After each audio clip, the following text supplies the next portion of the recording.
नमस्कार दोस्तों, मैं हूं प्रवेश और आप देख रहे हो फिल्मिंग देसी जुगारू फिल्म मेकर।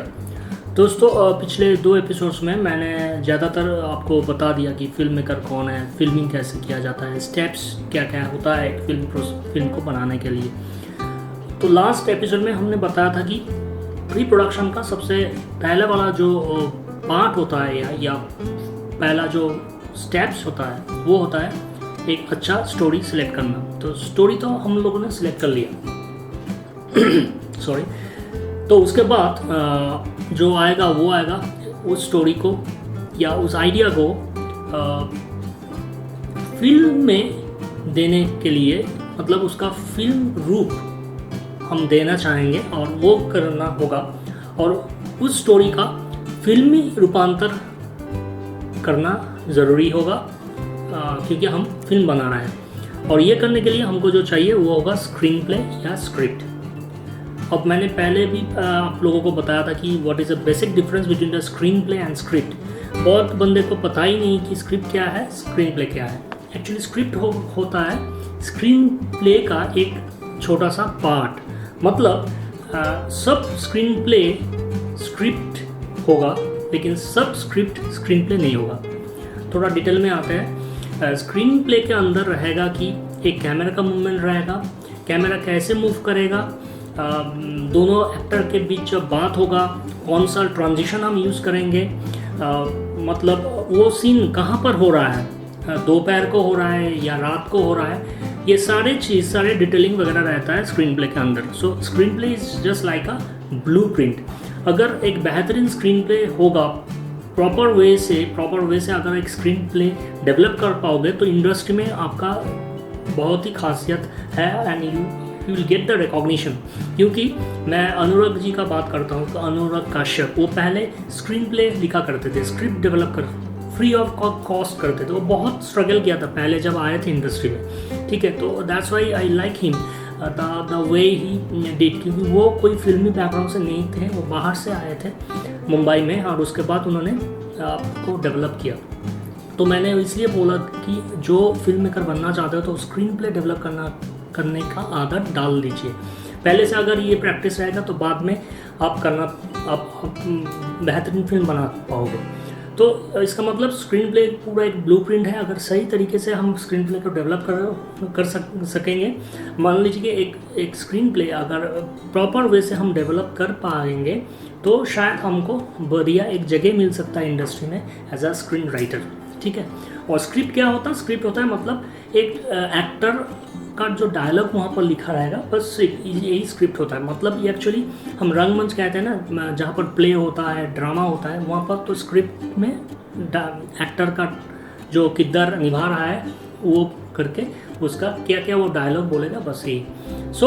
लेकिन अभी हम लोग स्क्रीन प्ले कैसे डेवलप किया जाता है वो हम बात करेंगे। तो कभी कभार मैं सिस्टम में दिखाऊंगा, कभी कभी आप लोगों से डायरेक्ट बात होगा।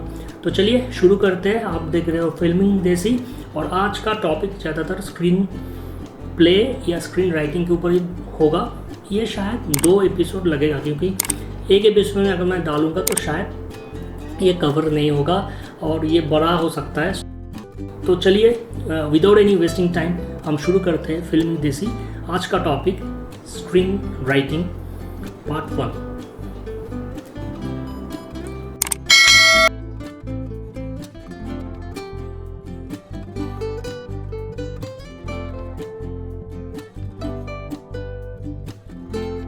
सो दोस्तों, चलिए पहले स्क्रीन प्ले, एक बेहतरीन एक स्क्रीन प्ले जो होता है उसका एक फॉर्मेट रहता है। जैसे आप तैसे आप कोई एक फिल्म एक स्क्रीन प्ले राइट नहीं कर पाओगे। यहाँ पर तो किसी भी लैंग्वेज में लोग लिख लेते हैं, बंगाली में लिखते हैं, हिंदी में लिखते हैं, अपने अपने रीजनल भाषा में लिखते हैं, लेकिन लिख सकते हैं। लेकिन एक स्टैंडर्ड, इंडस्ट्री का एक स्टैंडर्ड होता है और एक वर्ड प्रोसेसिंग। जैसे आप फिल्म स्क्रीन प्ले लिखोगे तो उसका अलग से इलेक्ट्रॉनिक प्रोसेसर रहता है, मतलब एक सॉफ्टवेयर रहता है जहाँ पर आप आसानी से स्क्रीन प्ले लिख सकते हो। लेकिन वो तो एक सॉफ्टवेयर का नॉलेज है, वो अलग हो जाएगा। सॉफ्टवेयर का नॉलेज आपको मिल जाएगा, that not a big issue. The issue is कि आप कैसे डेवलप कर रहे हो, ठीक है। तो उसका फॉर्मेट अगर सॉफ्टवेयर नहीं भी रहे, आपके पास अगर एक विंडोज़ का MS ऑफिस वगैरह है तो वर्ड में भी आप लिख पाओगे। लेकिन प्रोवाइडेड कि आपको पता होना चाहिए कि उसका फॉर्मेट या स्टाइल कैसा है। मैं आऊँगा, उससे पहले कुछ टर्मिनोलॉजी आप लोगों को जानना ज़रूरी है एक स्क्रीन राइट करने के लिए। तो चलिए हम शुरू करते हैं स्क्रीन राइटिंग का वो टर्मिनोलॉजी। उसके बाद मैं एक जो मेरा खुद का स्क्रिप्ट है, मैंने खुद स्क्रीन पे डेवलप किया, उसको ऊपर भी मैं चर्चा करूँगा। लेकिन पहले टर्मिनोलॉजी देख लेते हैं, शायद इसको आपको थोड़ा बहुत नॉलेज होगा। ठीक है, तो चलिए शुरू करते हैं terminology regarding the screen play.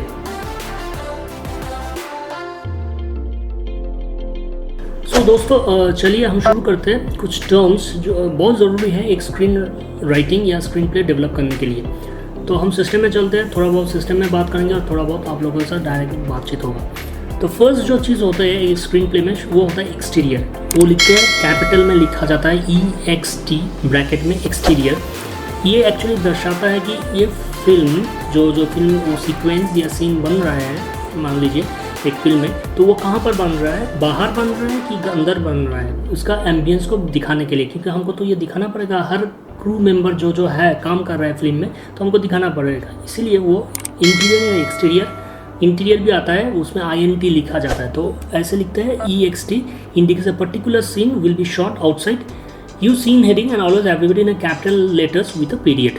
Period का मतलब होता है एक डॉट। ठीक है, उसके बाद आते हैं फेड आउट। फेड आउट क्या है? फेड आउट ये होता है कि मान लीजिए हर सीन के बाद वो सीन ब्लैकिश हो जाता है ना, कट होता है, तो उसको हम बोलते हैं फेड आउट। सो ये एक ट्रांजिशंस है। ट्रांजिशन हम करेंगे जब हम एडिटिंग के टाइम पे या पोस्ट प्रोडक्शन के टाइम पे, उस एपिसोड में हम डिटेल्स में पढ़ेंगे। तो थोड़ा बहुत इधर देख लीजिए, क्योंकि हमको इसके बाद स्क्रीन प्ले मैं दिखाऊंगा आप लोगों को कैसे एक एक्चुअल बेहतरीन फॉर्मेटेड स्क्रीन प्ले होते हैं। ठीक है, तो फेड आउट क्या है? Transition used at the end of an act and at the end of an film occasionally but rarely appears in the middle of a script. The scene gradually darkens to black, always spelled out, capitalized with a period. ठीक, तो और एक चीज़ होता है B.G. इसको background बोलता है। Background का मतलब होता है, मान लीजिए कि एक सीन मैं दिखा रहा हूँ, दिखाने के टाइम पे बाहर से कोई आवाज़ आएगा, मैं बोलना चाहता हूँ कि एक कोयल गाना गा रहा है या एक एरोप्लेन चला जा रहा है, उसका ज़्यादा साउंड हम दूंगा, तो मैं उसको B.G. लिखकर उसको स्पेसिफाई करूँगा कि हमको यहाँ पर एक साउंड चाहिए। ठीक है ना। Similarly F.G. होता है स्मॉल लेटर में। F.G. जो है activities taking place nearest the viewer, मतलब एक बंदा काम कर रहा है, कुछ टाइपराइटर चला रहा है या कंप्यूटर चला रहा है, वहाँ पर कीबोर्ड का जो आवाज़ होगा उसको हमको ज़्यादा देना पड़ेगा। There I can use the FG वाला चीज़, समझ गए ना। इसके बाद आते हैं फ्रीज फ्रेम। फ्रीज फ्रेम्स क्या होता है? Is works a camera direction at an actual scene ending और a transition. It means picture stops moving and becomes a photograph. मतलब एक चीज़ मैं अगर बोलता हूँ कि एक हस्बैंड और वाइफ के बीच थोड़ा सा बात चल रहा है, बहुत दिन से चल रहा है, अभी खींच पिच चल रहा है, तो वाइफ ने बोल दिया कि आज उस हस्बैंड को डिवोर्स कर देगा, तो उसने ऐलान कर दिया। जैसे ये बोलता है कि आज मैं आपके साथ और नहीं रहूँगा, मैं डिवोर्स फाइल कर रहा हूँ। जैसे ही डिवोर्स फाइल करता है तो जो हस्बैंड वो अपने वाइफ के साथ रहना चाहता है, कैमरा चार्ज होता है उसके सामने फेस के ऊपर, और अचानक वो फ्रीज होता जाता है। जैसे ये सीरियल में आप देखोगे कि बार बार वो फ्रीजिंग इफेक्ट को ज़्यादा डालते हैं, मतलब एक फ्रेम चलते चलते अचानक से स्टॉल्ड हो गया, that is called freeze frame बोलते हैं। तो वो हम लिखेंगे तो वो भी कैपिटल लेटर में ही होगा। जो कैपिटल लेटर है वो कैपिटल लेटर होगा, जो स्मॉल लेटर है वो मतलब पार्ट ऑफ द सीन, इसलिए उसको स्मॉल लेटर में लिखा गया है। फिर आते हैं, चलिए insert. This is one of the most important part. ज़्यादातर मेरे जितने में फिल्म में मैं ज़्यादातर इंसर्ट यूज़ करता हूँ।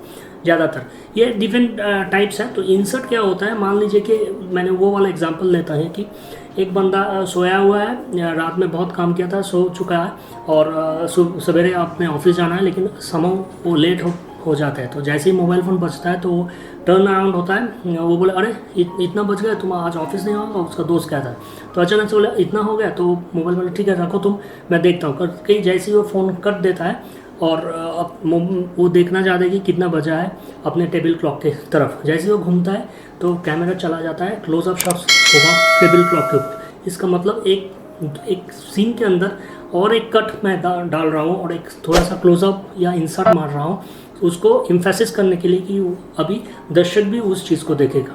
और ये भी और एक एग्जांपल आप ले सकते हो, मान लो जो लीजिए एक बंदा टैक्सी में जा रहा है और वो उसका अपने गर्लफ्रेंड को फ़ोन करना चाहता है, फ़ोन लग नहीं रहा है, बार बार दोबारा ऐसे करते हैं, ये लॉन्ग शॉट होगा। उसके बाद जैसे ही वो फिर कुछ देर बाद एक फ़ोन आते हैं, अचानक उसका वो तो फटाक से हाथ में लेता है, बात देखता है कि कौन किया। जैसे ही देखता है तो कैमरा जूम इन होता है कि देखा कि वो फ़ोन कॉल नहीं, एक्चुअली व्हाट्सएप मैसेज है और एक वॉइस मैसेज था।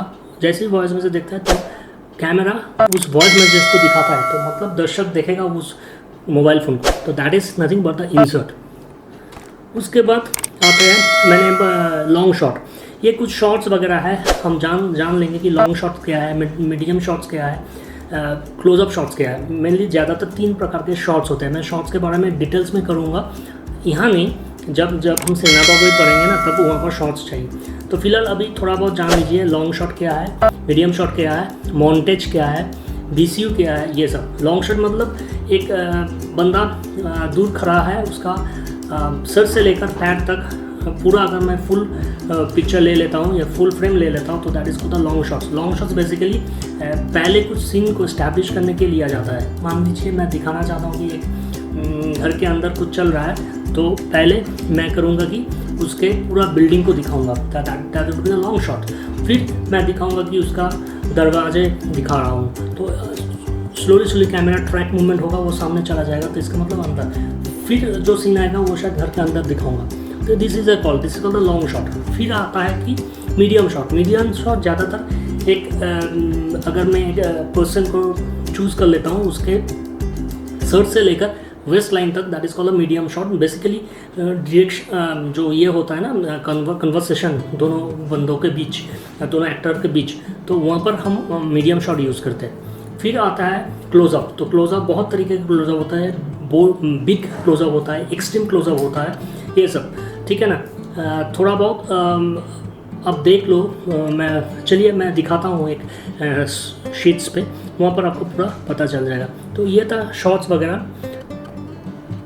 अब आते हैं मूविंग और मूव शॉट। मतलब जब ट्रैक किया जाता है तो उसको मूविंग और मूव शॉट बोलते हैं।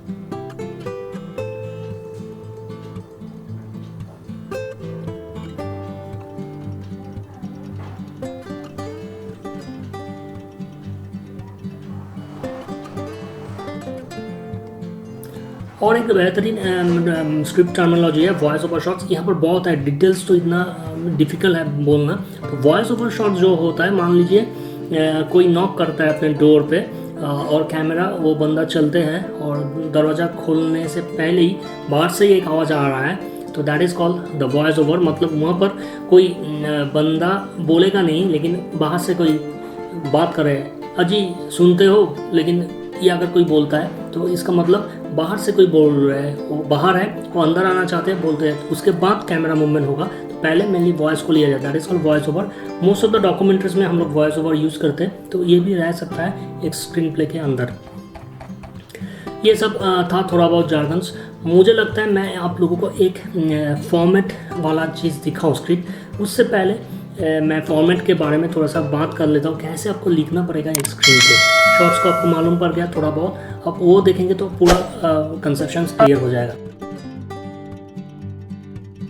देखिए दोस्तों, एक स्क्रीन प्ले के अंदर एक ये ब्लूप्रिंट है, मैंने पहले ही बोला था, और इस ब्लूप्रिंट में थोड़ा कुछ फॉर्मेट्स होगा, ऐसे जैसे तैसे आप लिख नहीं होगा। इसका पर्टिकुलर एक फॉन्ट होता है, ठीक है, और ये पूरा सारे चीज़ को एक पर्टिकुलर फॉन्ट होगा, एक उसका साइज होगा।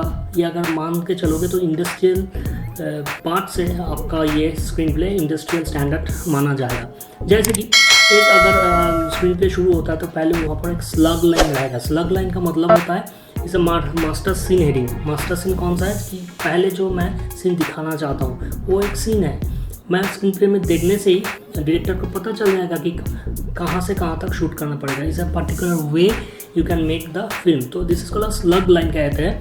और स्लग लाइन के बाद जो आते हैं, मैंने पहले बोला था int./ext. मतलब एक्सटीरियर और इंटीरियर, एक हाइफन देकर आपको लिखना पड़ेगा वो इंटीरियर सीन है, मतलब घर के अंदर हो रहा है कि वो बाहर आउटसाइड सीन है, that is interior. This is a primary thing screen play must है। बहुत सारे चीज़ आप डाल सकते हो स्क्रीन प्ले के अंदर, तो और बेहतरीन होगा। इसका आपका कॉन्सेप्ट ज़्यादा अच्छा है तो ऐसे डेवलप कर सकते हो।